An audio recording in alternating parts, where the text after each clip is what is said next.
Hello friends, आप सबका स्वागत है मेरी इस नए वीडियो में जहां पर हम बात करने वाले हैं हमारे नए टॉपिक की जिसका नाम है आर्टरीज। तो जैसे कि आपने ट्रांसपोर्टेशन फ्लो चार्ट का वीडियो देखा ही होगा, तो हमने ट्रांसपोर्टेशन फ्लो चार्ट को दो पार्ट्स में बांटा था, that is human beings and plants. तो हमने सबसे पहले ह्यूमन बीइंग्स के बारे में डिस्कस किया, तो उसमें हमने दो पार्ट में बांट दिया वापस ट्रांसपोर्टेशन इन ह्यूमन बीइंग्स को, that is circulatory system and lymphatic system.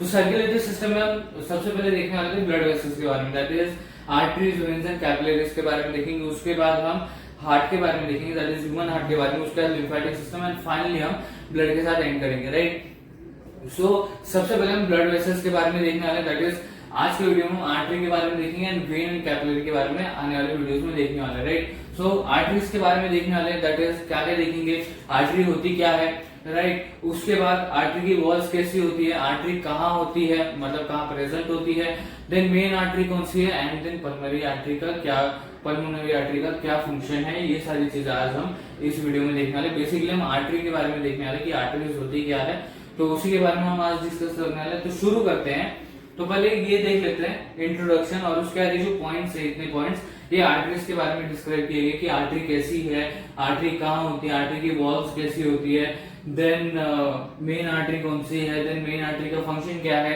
Then pulmonary artery क्या है। ये सारी चीजें 7 पॉइंट्स हमें बताती है, राइट। ये सारे पॉइंट्स इस बारे में बता दे। तो पहले इंट्रोडक्शन की तरफ आते हैं, राइट। सो देखिए, arteries, veins and capillaries are kind of thin pipes और tubes through which blood flows in the body. Okay, so मतलब क्या बताया जा रहा है यहाँ पर, arteries, veins and capillaries are kind of thin pipes और ट्यूब्स। मतलब arteries, vein and capillaries are kind of thin tubes, मतलब एक तरीके के थिन ट्यूब स्ट्रक्चर है जिसके मदद से और जिसके वजह से जो ब्लड है वो हमारी बॉडी में फ्लो करता है, राइट। इतना बात समझ में आया। दैट इज जो आर्टरी, वेन एंड कैपिलरी जो है ये थिन पाइप या थिन ट्यूब लाइक स्ट्रक्चर्स हैं, okay, thin tube like structures हैं जिसके वजह से जो ब्लड है वो हमारी बॉडी में फ्लो करता है, ओके। उसके बाद सेकेंड चीज, arteries, veins and capillaries are called blood vessels. Okay, arteries, veins and capillaries are collectively are called blood vessels. We can say like this, right? So arteries, veins and capillaries are known as blood vessels. तो introduction समझ में आया। Arteries, veins and capillaries एक thin tube structure है जिसके वजह से जो ब्लड है वो हमारी बॉडी में फ्लो करता है, ओके। जो ब्लड है वो हमारी पूरी बॉडी में फ्लो करता है, किसकी वजह से, आर्टरी, वेन्स एंड कैपिलरीज जो थिन पाइप या थिन ट्यूब स्ट्रक्चर है जिसकी वजह से पूरी बॉडी में हमारे ब्लड फ्लो करता है। और इन्हीं को that is that is artery, veins and capillaries को ही हम ब्लड वेसल्स बोलते हैं, ओके। इतना बात समझ में आया। सो ये था इंट्रोडक्शन। अब आते हैं हमारे मेन पॉइंट पे, दैट इज आर्टरीज के बारे में। सो पहला पॉइंट आर्टरीज के बारे में क्या बताता है, they are thick walled blood vessels, okay. They are thick walled blood vessels which carry blood from heart to all part of the body, okay. अब एक ब्लड वेसल ऐसा भी होता है जो सारे बॉडी पार्ट्स, मतलब all part of the body से जितने भी पार्ट है बॉडी में वहां से ब्लड लेता है और हार्ट में पहुंचाता है। और एक ब्लड वेसल ऐसा है जो हार्ट से पूरी जो पार्ट्स है बॉडी के वहां तक पहुंचा रहा है, वो है आर्टरी, राइट। सो ये पॉइंट क्या कह रहा है, पहली चीज तो आर्टरी एक थिक वॉल्ड ब्लड वेसल है, ओके। और दूसरी चीज, it carries blood from heart to all part of the body, मतलब it is carrying the blood from heart to all part of the body, okay. इतना बात समझ में है। So they are thick walled, पहली बात तो they are thick walled vessels, blood vessels, okay. So पहले पॉइंट में दो मेन पॉइंट्स या दो मेन पार्ट मिलते हैं हमको, that is they are thick walled blood vessels, okay. पहला ये चीज। दूसरी चीज, they carry blood from heart to all part of the body, okay. मतलब वो ब्लड को हार्ट से सारे पार्ट ऑफ द बॉडी, मतलब जितने भी पार्ट्स हैं बॉडी में वहां तक ब्लड पहुंचा रहा है, कौन, आर्टरी, ओके। ये दो पॉइंट्स हमारे पहले पॉइंट में निकले, ओके। दैट इज जो आर्टरी है ये थिक वॉल्ड ब्लड वेसल है, और दूसरी चीज जो है वो है carry blood from heart to all part of the body, मतलब हार्ट से ब्लड को कहाँ पहुंचाया जा रहा है, जितने भी पार्ट्स है बॉडी में वहां तक पहुंचाया जा रहा है, ओके। ये था पहला चीज। अब यहाँ पर थिक वॉल बोला गया है, ओके। अब थिक वॉल क्यों है इसका, थिक वॉल ब्लड वेसल बोला गया, तो आर्टरीज के थिक वॉल क्यों होते हैं। तो अब ये अगला पॉइंट हमें बताता है कि इसके थिक वॉल के, पहले पढ़ लेता हूं और उसके बाद बताता हूं मैं। Arteries are thick walls because blood emerges from heart under high pressure. समझ में आई बात? दैट इज इनकी थिक वॉल्स होती है क्योंकि जो ब्लड हार्ट से फ्लो हो रहा है, एमर्ज हो रहा है, वो अंडर हाई प्रेशर हो रहा है। मतलब जितना भी ब्लड हार्ट से फ्लो कर रहा है या एमर्ज कर रहा है वो हाई प्रेशर में एमर्ज कर रहा है, फ्लो कर रहा है। ओके, सो हाई प्रेशर में हो रहा है ये प्रोसेस, जो ब्लड का एमर्जिंग है फ्रॉम दी हार्ट वो हाई प्रेशर में हो रहा है, इसलिए उसकी थिक वॉल्स है। किसकी? आर्टरीज की। ओके, अगर ये लो प्रेशर में होता, मतलब जो ब्लड एमर्ज कर रहा है हार्ट में से वो लो प्रेशर में होता, मतलब वो लो प्रेशर में एमर्ज करता, तो इसकी क्या होती? आर्टरीज की वॉल्स कैसी होती? थिन होती। ओके, बट यहाँ पर थिक वॉल्स क्यों है? क्योंकि जो ब्लड हार्ट से एमर्ज हो रहा है, फ्लो हो रहा है, वो अंडर हाई प्रेशर हो रहा है। जो जो प्रोसेस हो रही है for emerging from the heart, the blood is emerging from the heart. Okay, जो ये प्रोसेस हो रहा है वो अंडर हाई प्रेशर हो रहा है। ओके, मतलब बहुत ही ज्यादा प्रेशर में हो रहा है, ऐसे हम कह सकते हैं। ओके, तो वो अंडर हाई प्रेशर में हो रहा है, इसलिए इसकी थिक वॉल्स है। ओके, यहाँ से 3 पॉइंट समझ में आते हैं हमको, 3 मेन चीजें समझ में आती है इन 2 पॉइंट से। पहली चीज तो it has thick walled. Okay, they are thick walled blood vessel. दूसरी चीज, they carry blood from heart to all part of the body.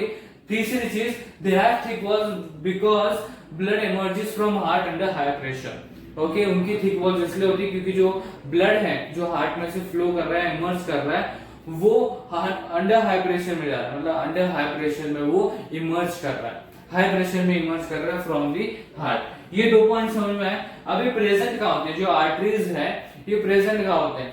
ये हमारे पूरे बॉडी में आपको मिलेंगे। ये जो आर्टरीज हैं पूरे बॉडी में देखने को मिलेंगे आपको, या पूरे बॉडी में आप देख सकते हो कि प्रेजेंट होते हैं। ओके, ये पॉइंट हमें क्या होता है? They are found in whole of our body.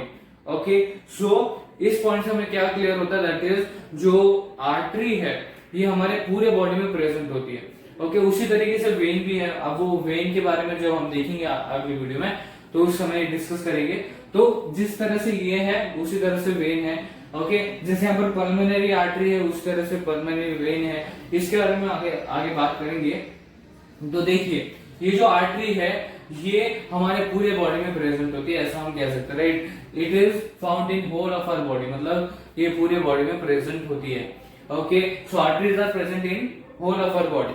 Okay, are found in whole of our body. So ये 3 पॉइंट समझ में आपको, जो 3 मेन पॉइंट्स थे। इसके बाद हम मेन आर्टरी के बारे में डिस्कस करेंगे और पल्मोनरी आर्टरी के बारे में, 2 चीजों के बारे में डिस्कस करेंगे। दैट इज मेन आर्टरी, अभी मेन आर्टरी कौन सी ये भी देखेंगे हम, और पल्मोनरी आर्टरी के बारे में देखेंगे।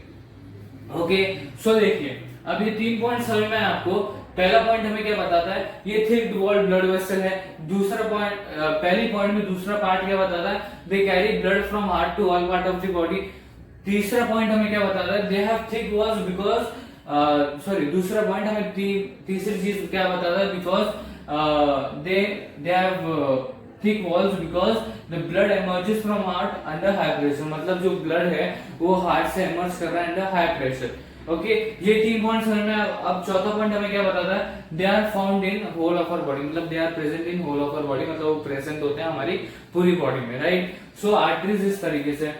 अब मेन आर्टरी के बारे में आप देखते हैं। The main and the largest artery called aorta is connected to the left ventricle of the heart. Okay, तो आप देखिए, जो मेन एंड लार्जेस्ट आर्टरी है हार्ट में, आप बोल सकते हो स्पेसिफिकली अभी हार्ट के बारे में हम बात करने वाले हैं। हार्ट में ओरेटा, वेना कावा, पल्मोनरी आर्टरी, ये पल्मोनरी वेन, ये सारी चीजें होती, तो हार्ट से रिलेट करते हुए बोलते हैं हम, राइट? सो अब जो हार्ट में मेन एंड लार्जेस्ट आर्टरी है, हार्ट से रिलेट करते हुए बोल रहे हैं, इसलिए हार्ट को यहाँ पर इंक्लूड कर रहे हैं। सो जो हार्ट में मेन एंड लार्जेस्ट आर्टरी है वो है ओरेटा। ओके, अब ये ओरेटा किससे कनेक्टेड है? Left ventricle of the heart. अब जो हार्ट है ये 4 चैम्बर्स में बटा हुआ है, जिसमें हमको पता that is left and right atrium and left and right ventricle. Okay, so जो main and the largest artery जिसको हम ओरेटा बोलते हैं, ये कनेक्टेड है लेफ्ट वेंट्रिकल से, हार्ट के लेफ्ट वेंट्रिकल से। ओके, सो ये पॉइंट हमें 2 चीजें बताता है। ओके, कौन कौन सी 2 चीजें बताता है? Which is the main and the largest artery okay in the heart whole body and where it is connected in the heart। okay, so first thing जो हमें बताती है that is which is the largest and the main artery। so the main and the largest artery is called aorta। Second चीज, where it is connected in the heart, so it is connected to the left ventricle of the heart. Okay, so यहाँ से दो चीजें पता चलती है, which is the main and the largest artery, and second where it is connected in the heart। okay, so first चीज का answer क्या होगा, the main and the largest artery is called aorta and it is connected to the left ventricle of the heart। ये चौथा point समझ में आपको, ये मेन आर्टरी के बारे में बता रहे हैं हमको। अब अगले पॉइंट में हम मेन आर्टरी के फंक्शन के बारे में देखेंगे। तो ये पॉइंट समझ में आपको, जो main and the largest artery है जिसको हम aorta बोलते हैं, वो लेफ्ट वेंट्रिकल से कनेक्टेड है ऑफ द हार्ट। ओके, ये सिंपल सा पॉइंट है कि main and the large artery कौन सी है। ओके, वो कौन सी आर्टरी है, ओएटा है, और ये ओएटा किससे कनेक्टेड है, हार्ट से कनेक्टेड है। कौन से पार्ट से, लेफ्ट वेंट्रिकल के पार्ट से। ओके, ये समझ में आपको, it is the main and the largest artery and it is connected to the left ventricle of the heart. Okay, अभी main artery that is aorta करता क्या है, इसका फंक्शन क्या है। सो देखिए, the main artery carries oxygenated blood from left ventricle to all part of the body except lungs.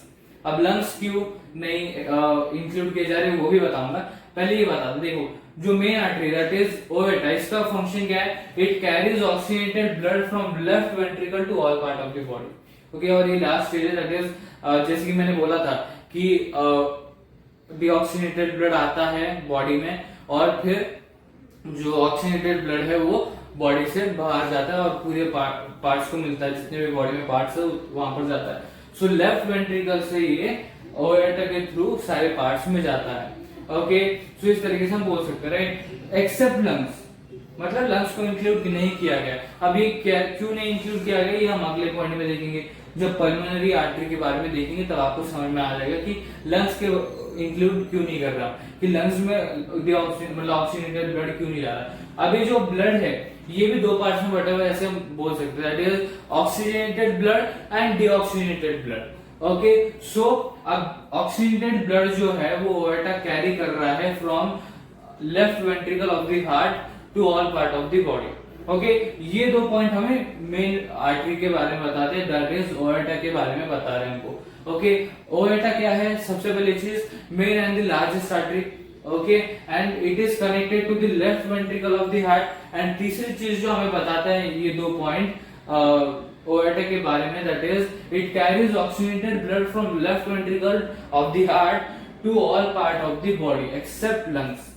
Okay, तो देखिए, जो ओएटा है वो main and the largest artery है, ये कनेक्टेड है to the left ventricle of heart and it carries oxygenated blood from left ventricle to all part of the body except lungs. Okay, अब except lungs को हम आगे देखते हैं।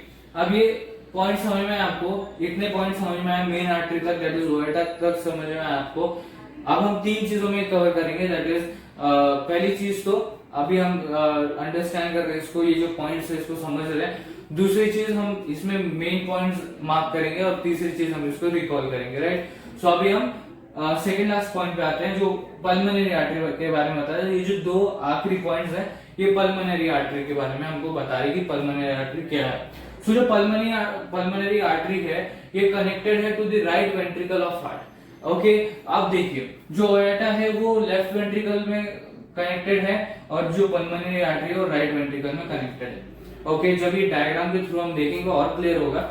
Okay, तो देखिए, यहाँ पर सिर्फ एक क्लियर इंफॉर्मेशन लगा के रख रहे हैं हम माइंड में कि जब हम डायग्राम देखेंगे तब ये इंफॉर्मेशन हमारे माइंड में क्लिक होगी और तब हमें क्लियरली पता चल जाएगा जैसे डायग्राम को देखेंगे कि क्या किस चीज से कनेक्टेड है। जैसे फॉर एग्जांपल ओएटा लेफ्ट वेंट्रिकल से कनेक्टेड है, पल्मोनरी आर्टरी राइट वेंट्रिकल से कनेक्टेड है, राइट एट्रियम लेफ्ट एट्रियम क्या है, ये सारी चीजें डायग्राम को देख के हमको पता चल जाएगी। इसलिए हम सबसे पहले आर्टरी, वेन एंड कैपिलरीज के बारे में देख रहे हैं और उसके बाद हम किसकी तरफ पढ़ेंगे, ह्यूमन हार्ट की तरफ पढ़ेंगे, जिससे ह्यूमन हार्ट को अंडरस्टैंडिंग में और समझने में इजीनेस होगा, इजीली आपको समझ में आ जाएगा, राइट। सो सबसे पहले हम ये देख रहे हैं आर्टरीज, वेन एंड कैपिलरीज के बारे में, जिसकी हमने बात पहले भी की थी ट्रांसपोर्टेशन फ्लो चार्ट में, कि हम पहले ब्लड वेसल्स के बारे में क्यों देख रहे हैं और फिर हम ह्यूमन हार्ट की तरफ क्यों बढ़ने वाले, ये पहले भी हमने बात की थी, राइट। सो अभी पहले अंडरस्टैंडिंग कर लेते हैं, पहले अंडरस्टैंड कर लेते हैं इन पॉइंट्स को।